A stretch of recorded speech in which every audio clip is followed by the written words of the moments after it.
sobre a cabeça. Puseram-lhe, pois, sobre a cabeça um turbante limpo e o vestiram com trajes próprios. E o anjo do Senhor estava ali. Protestou a Josué e disse: assim diz o Senhor dos Exércitos, se andares nos meus caminhos e observares os meus preceitos, também tu julgarás a minha casa e guardarás os meus átrios, e eu te darei acesso livre entre estes que aqui se encontram. Ouve, pois, Josué, sumo sacerdote, tu e teus companheiros que se assentam diante de ti, porque são homens de presságio. Eis que eu farei vir o meu servo, o renovo, apenas até aqui. Senhor, acode-nos pelo teu Espírito e fala por meio do teu servo na exposição de tua palavra. O Senhor conhece cada um de nós e conhece a nossa vida e sabe quem somos e o meio em que estamos.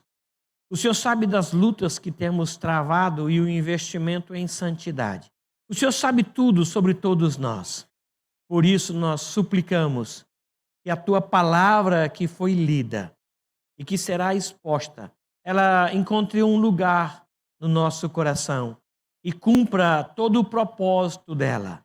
Por meio do teu Espírito nós rogamos ao Senhor, em nome de Jesus. Amém. Amém. Amém. Esses dois textos são bem correlatos. Eles falam sobre a culpa e falam sobre a presença e a possibilidade da graça se manifestar. Nós sabemos muito bem o que é culpa. Não sabemos muito bem o que é graça ou como ela se processa. Nós sabemos que a nossa geração é uma geração que investe em procurar o culpado. Nós queremos saber quem é o culpado. Se tem solução para a culpa do culpado, é outro problema, é outra coisa. Mas de quem é a culpa? Nós somos uma geração que se desvia da culpa. Não fui eu. Não fui eu. Então, essa busca pela culpa é incessante.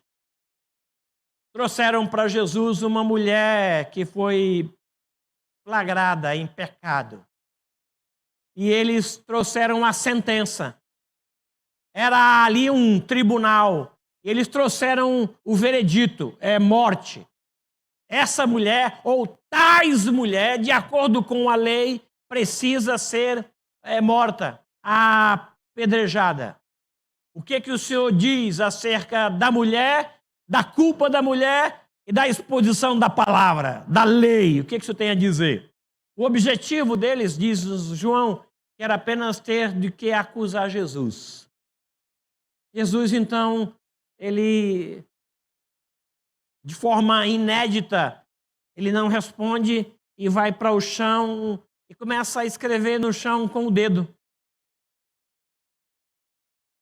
Eles ficaram surpresos com a reação de Jesus. E, ao mesmo tempo, indignados. E eles exigem uma resposta, uma reação. Como o Senhor não vai reagir? Eles insistem na condenação da mulher. Aí o Senhor Jesus, então, para de escrever, se levanta e diz assim: quem não tem pecados dentre vocês, seja o primeiro que lhe atire pedra. Quem pecou e não confessou, porque o fato de confessar absolve, o fato de confessar retira a culpa, o fato de confessar trata do pecado, leva o pecado para o lugar do pecado e o pecador para o lugar do pecador. Quem pecou e ainda não confessou, pode começar o apedrejamento. Vocês já trouxeram pedra nas mãos? Então, e ele tira os olhos dos homens e volta os olhos para a terra e com o dedo continua a escrever. Ele não olha para os acusadores. Diz-nos a Bíblia que eles, por conta dessa resposta e acusados pela própria consciência, foram se retirando dos mais velhos até os mais novos. Você atiraria a pedra? Você se afastaria? Você largaria a pedra e ficaria ali para ser tratado? O que nós faríamos? Porque nós somos uma geração que acusa. Nós somos uma geração que aponta o dedo. Nós somos uma geração que procura quem é o culpado. Se vamos trabalhar ou tratar, não, mas nós sabemos quem é o culpado. E esse texto aqui lido, ele trata de algo bem semelhante. Havia um problema, havia uma acusação. Eu quero conversar com vocês sobre isso, para nos preparar para a ceia no próximo domingo. Não apenas por conta da ceia, ser a ceia o que a ceia é, mas por conta de reconhecer que há um problema, que há um tratamento para esse problema, que há uma acusação por conta do problema, há um acusador que gera a acusação, que alimenta a acusação, mas há um advogado. Aí eu posso me deter na culpa, alimentar a culpa, dando razão ao acusador, ou eu posso trabalhar a culpa, confessando a culpa e me recorrer ao Senhor que está ali. Esse texto é um tribunal à semelhança do outro lá no Templo de Jerusalém. São bem semelhantes. Por que são semelhantes? Porque existe um culpado, existe um réu. Aqui é o pastor, o sumo sacerdote. Lá em João 8 é uma mulher que foi flagrada em adultério. Se havia um flagrante de adultério, ela é casada. Não se levou ali o marido dela. Não se levou ali o homem que errou com ela. Mas levou-se ali uma acusação e levou-se a condenação. Diz-nos o texto que o sumo sacerdote estava presente. Isso aqui é real, ele tem nome, ele tem um ofício. Diz-nos aqui que havia uma acusação e essa acusação não é leviana. Ele se apresenta lá no tribunal com as vestes sujas, com o turbante sujo. Era muito claro a culpa sobre ele. Esta mulher foi flagrada. Nós apanhamos. Não sabemos, quem até que afirme que eles armaram aquilo tudo para terem de que acusar Jesus, inclusive o erro da mulher. Não sabemos. O fato é que a acusação era justa. Havia um réu, mas naquele tribunal havia uma acusação. E essa acusação não é leviana. A presença da culpa é grande. Havia um acusador ali. Lá em João 8, os escribas e fariseus apanharam esta mulher e levam até na igreja em dia de culto. Ensinava o Senhor assentado quando trouxeram aquela mulher à sua presença e disseram: esta mulher foi flagrada. Na lei nos manda isso. E o que o Senhor fala? O Senhor Jesus não disse: o que é isso? Vocês armaram para essa mulher. Vocês não querem condenar a mulher, vocês querem condenar a mim. Não se discute isso. O que se discute é que havia um réu, havia uma acusação, por trás da acusação havia um alimentador da acusação, que é o próprio acusador. Aqui no versículo número 1 diz: Deus me mostrou o sumo sacerdote, fala Zacarias, Josué, o qual estava diante do anjo do Senhor, e Satanás estava à mão direita dele para se lhe opor. O que alimenta a acusação é o acusador. O que fortalece a possibilidade da acusação é o acusador. Lá em João 8, quando o acusador se retirou, a acusação cai. Jesus diz: cadê os teus acusadores? Ninguém te condenou? Nem tampouco eu. Porque o acusador não é esse advogado. O acusador é outro. Ele se alimenta da acusação. Aqui no texto, da mesma forma, o acusador existe para aumentar a dor humana. Ele se alimenta da sensação de pecado. E às vezes nem é pecado, às vezes é um sentimento que produz aquilo. E ele está ali para trazer miséria. Tudo que ele faz é relacionado a isso. Ele veio para matar, roubar e destruir. E quando ele faz isso, ele faz aquilo que lhe é próprio. É provável que algumas pessoas, munidas de um sentimento ruim, ajudem o acusador. A semelhança dos escribas, que foram a dar uma mãozinha para o acusador. A nossa geração é assim. Mas ali naquele texto, havia um réu, culpado, errado, havia uma acusação que era alimentada por um acusador, mas havia ali um defensor. Diz-nos a Bíblia que ao lado do sumo sacerdote estava o Senhor, aqui com letra maiúscula, o anjo do Senhor estava ali. Do lado direito de Josué, o acusador, mas ali estava um advogado. Ao contrário dos tribunais, em que o advogado é contratado e pago, este aqui não. Aqui é a figura da graça. E ele é mantido pela a graça do Senhor nosso Deus. Ele é enviado por Deus para defender Josué. Assim como no versículo 3 diz assim: mas Jesus, aqui, mas o Senhor, versículo 2. Há um réu, há um culpado, há uma condenação, há uma acusação alimentada por um acusador, mas há um advogado. Há quem defenda, há quem se compadeça do homem culpado. E ele, a semelhança do primeiro, tem nome.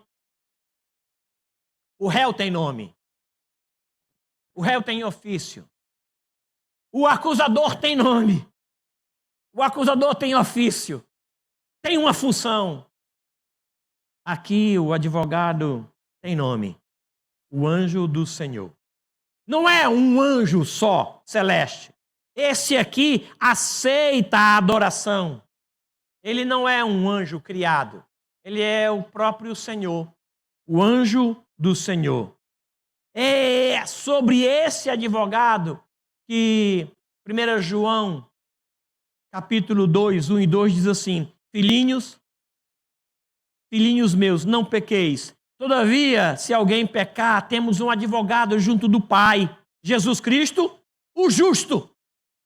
É esse o anjo do Senhor. Ele é a propiciação pelos nossos pecados, e não somente pelos nossos, mas de todos aqueles que recorrerem a ele. Então, é esse advogado que está aqui. O cenário descrito aqui, ele é tão atual, ele é tão moderno, ele é tão hoje, acontece todos os dias, porque nós pecamos, não tem como não pecar. E às vezes somos acusados pela consciência, às vezes somos acusados pelos amigos, pelos parentes, às vezes o olhar 43 faz com que a gente reconheça que errou. Quando eu errava em casa, o olho do meu pai sobre mim me fazia entender que eu pequei. Eu nem sabia o que era o pecado, mas o olhar dele e a forma como ele olhava para mim mudou muita coisa. Muita coisa mudou de lá para cá. Hoje o pai olha e o filho está nem aí. O pai fala e o filho continua não está nem aí. É como se não fosse com ele. Ou seja, nós alimentamos a razão do acusador em detrimento do acusado. Nós ajudamos o acusador. Em vez de ajudar o advogado, nós ajudamos o acusador. É mesmo, é verdade. Eu sei disso, ele pegou mesmo. E se precisar de testemunha para fortalecer o ponto de vista do acusador, conta comigo. Estão entendendo? É uma figura. Mas isso acontece hoje. O que a gente pode fazer em face a isso? Reconhecendo que há um erro e que eu preciso tratar do erro, confessar e admitir o erro. Há uma acusação alimentada pelo acusador que me mantém ainda para baixo, que me comprime. Há um advogado, há uma defesa e que eu posso recorrer a ela. Primeiramente, eu preciso reconhecer que a culpa está lá, está presente. Por que a culpa está lá? Porque diz aqui que Satanás estava lá para se lhe opor. Versículo 1. E Satanás estava à mão direita dele para se lhe opor. Não é para dar a ele força. Não, é para fazer oposição. Estava ali, do lado de Josué. Josué não nega a culpa. Ele não diz que Satanás exagerou, que não era bem... Não. Ele fica calado ali. O tratamento da culpa é o silêncio. Ele admite. Aquela mulher, quando lhe foi trazida a condenação, ela não se defende. Perceberam isso? Eles a colocam em pé, no meio de todos, e diz: tais mulheres.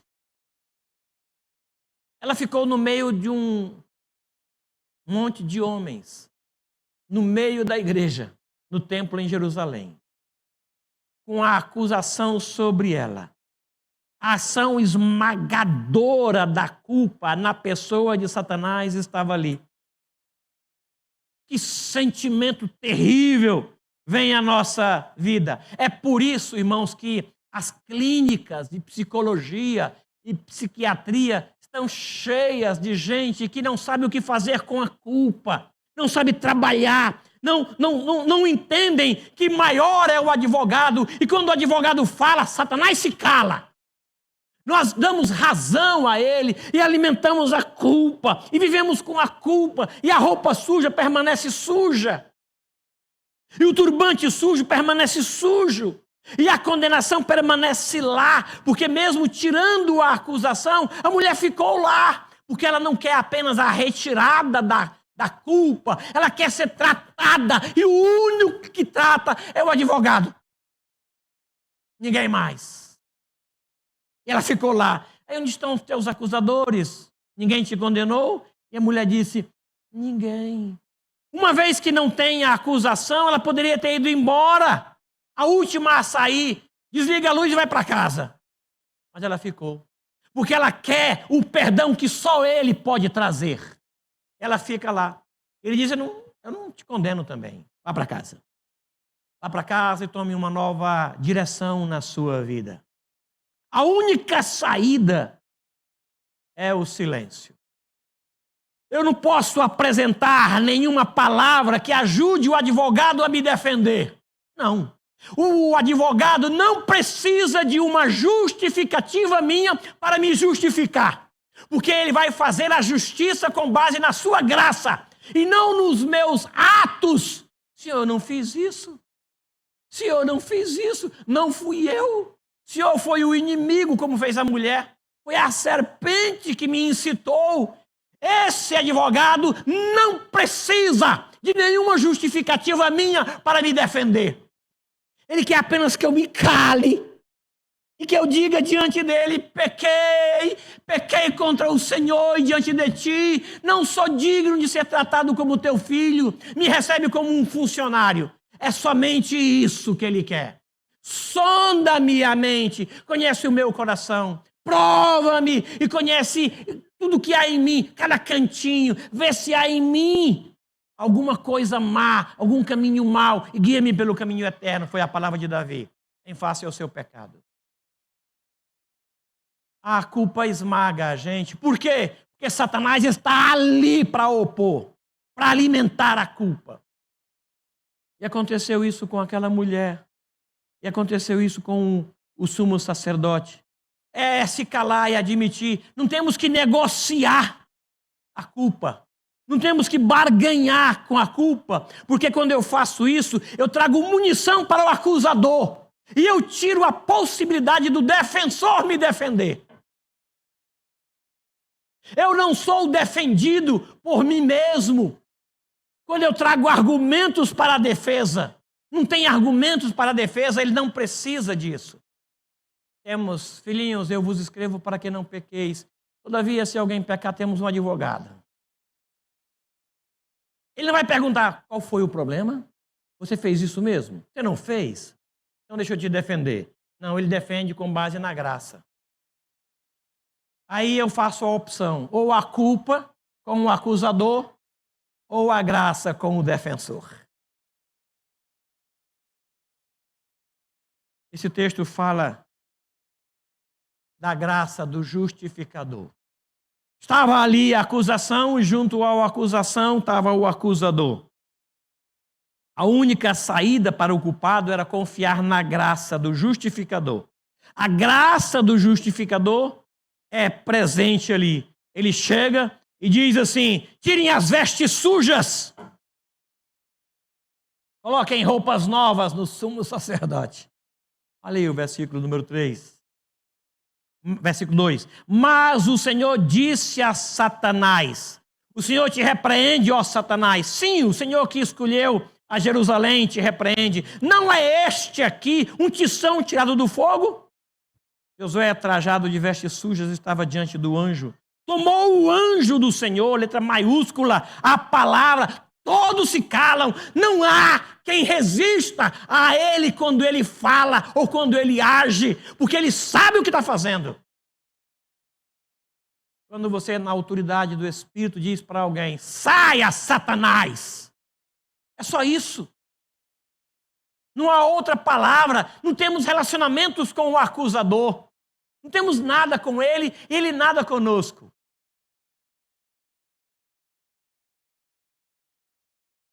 Aí ele toma a palavra e todos se calam. Tomou esta palavra e disse aos que estavam diante dele: tirem as vestes sujas. Aí Josué disse: eis que tem um posto que passe a tua iniquidade. Eu te limpei. É ele que faz isso. Quando Isaías admite o seu pecado, diz a Bíblia que um anjo pegou um alicate, né, pegou uma brasa lá no altar e toca na boca dele e diz: está perdoado. É ele que faz isso, irmãos.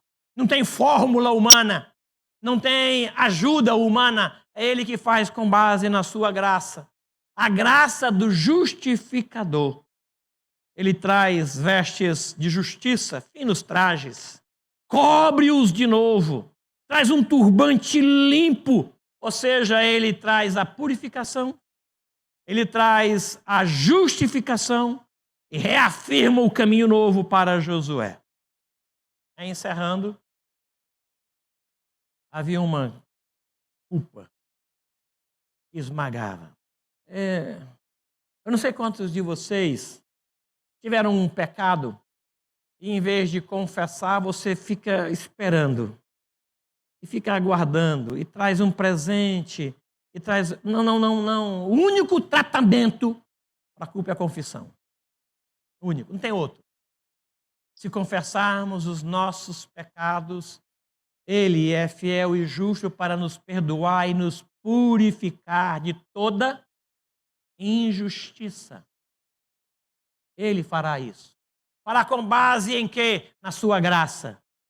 Fará com base no seu amor. E Ele restaurará, trará roupas limpas, turbante limpo, e fala para o que estava sujo: se andares nos meus caminhos e observares os meus preceitos, também tu julgarás a minha casa e guardarás os meus atos. Eu te darei livre acesso entre estes que aqui estão contigo, que aqui se encontram. Eis que tenho feito que passe de ti a tua iniquidade, e te vestirei com finos trajes. Curve sua cabeça, por gentileza, por favor, faça isso. Uma nova ordem é dada a Josué, o sumo sacerdote. A culpa estava lá. Por quê? Porque o alimentador da culpa estava lá, versículo 1. Satanás estava à sua mão direita para se lhe opor. Mas o advogado, o justificador, estava ali também. Versículo 4 e 5.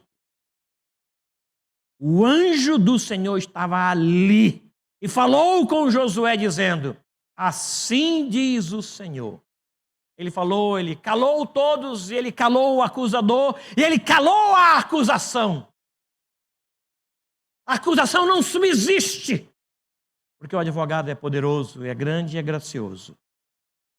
E Josué estava ali também. A culpa estava ali.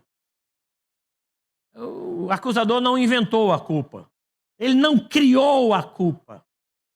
A culpa adoece, gera morte, faz a gente perder a alegria.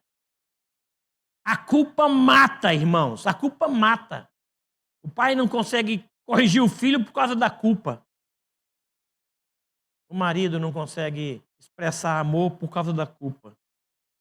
Estava lá. É para condenar, para acusar. Mas tinha um advogado ali. E por conta desse advogado, desse defensor, uma nova ordem foi dada a Josué. Ele disse: te darei livre acesso entre os que aqui se encontram.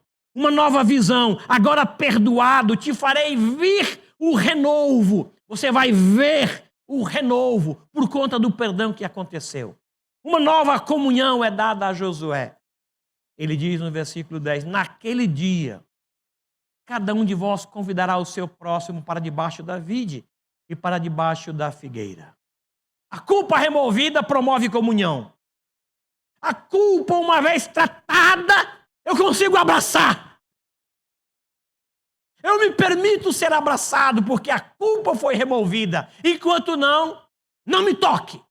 Não chega perto de mim, porque a culpa está lá. E o acusador alimenta essa culpa. Não ponha a mão em mim. Ouviu isso? Já falou isso? Isso quer dizer que a culpa está lá ainda. Quando o perdão se manifesta por conta da ação do justificador, você consegue abraçar. Você consegue aceitar o beijo do inimigo. Aqui viestes, amigo. O Senhor Jesus perdoou.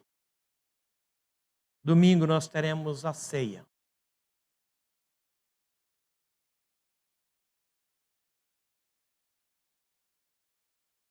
Domingo vamos participar. Você vai esperar até domingo para confessar o pecado? Ou fará isso hoje, como se a ceia fosse hoje? Você vai confessar apenas por causa da ceia? Não faça isso. Confesse, porque temos um advogado junto ao Pai, Jesus Cristo, o justo. Confesse porque você pecou. Ele vai tirar as roupas sujas suas.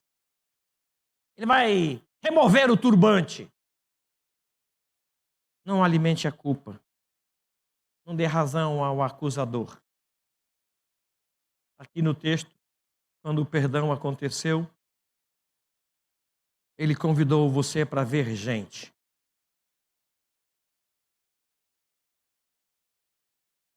Cada um de vós convidará o seu próximo.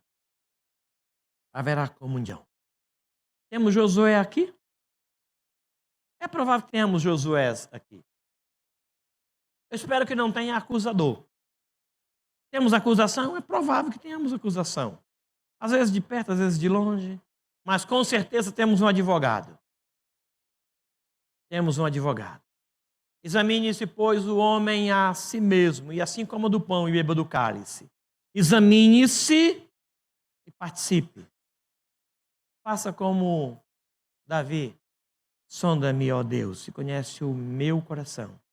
Prova-me e conhece os meus pensamentos. Vê se há em mim algum caminho mau e guia-me pelo caminho eterno. Faça isso no final do dia e todos os dias. Não deixe para amanhã o que você pode confessar hoje. Pecou contra alguém, chega a ele e diz: desculpe, perdão, eu fui mal. E o Senhor vai trazer roupas limpas e turbante novo. E você vai ser abençoado. E o Senhor vai dizer para você: julgarás a minha casa e guardarás os meus átrios, e eu te darei livre acesso entre estes que agora podem até te condenar ou colocar a culpa. Trate da culpa. Faça a opção por recorrer ao Senhor da graça. Pai querido, nós nos apresentamos ao Senhor. Não queremos negociar a culpa. Não queremos jogar para debaixo do tapete o pecado. Queremos, diante do Senhor que advoga a nossa causa, pedir ao Senhor perdão. Não queremos justificar. Queremos apenas confessar, admitir a presença da culpa e dizer que o acusador está certo em acusar, mas nós recorremos ao Senhor como advogado e pedimos que o Senhor nos perdoe, que saia do altar do Senhor o perdão, quer seja trazido em brasa para tocar a boca, quer seja trazido numa palavra de ordem, como foi com o sumo sacerdote Josué, quer seja como Jesus, que liberta, que livra, que diz: vai, não peques mais. Eu também não te condeno. Queremos ouvir isso do Senhor e te agradecer, porque grande é o Senhor e muito digno de ser louvado. Bendito seja o Senhor. Aceite nossa gratidão, nossa adoração, em nome de Jesus. Amém. Amém. Amém? Nenhuma condenação há para os que estão em Cristo Jesus. Condenação zero, acusação zero. Por quê? Porque temos um advogado. Glórias a Deus. Vamos nos colocar em pé. Pastor Valdeci Bonifácio, venha aqui orar, encerrando assim a nossa reunião. O culto vai continuar. A reunião não, o culto continua. Nos cumprimentos, na sequência da escola